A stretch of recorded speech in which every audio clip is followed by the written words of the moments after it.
এখন ভোর 4টে এবং চতুর্দিক থেকে ভেসে আসছে বীরেন্দ্রকৃষ্ণ ভদ্রের একটি মাত্র সুর। জানো তো, আজ চক্ষুদানের মাধ্যমে মায়ের মধ্যে প্রাণ প্রতিষ্ঠা করা হয়। তো চলো শুনে নিই একজন শিল্পের কাছ থেকে তার অনুভূতির কথা।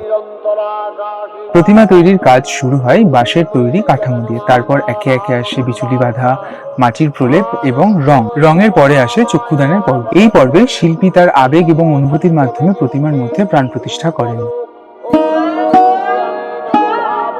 আমার মনে হয় শিল্পী হিসেবে আমাদের করণীয় খুবই সামান্য।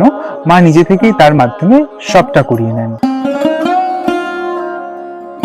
যতবার চোখ আঁকি ততবারই মনে হয় মায়ের সঙ্গে যেন এক আলাদাই হৃদ্যতা তৈরি হচ্ছে। সব মিলিয়ে প্রতিমা তৈরির এই সমগ্র প্রক্রিয়াটি ভক্তি এবং শিল্পের এক অনন্য মেলবন্ধন।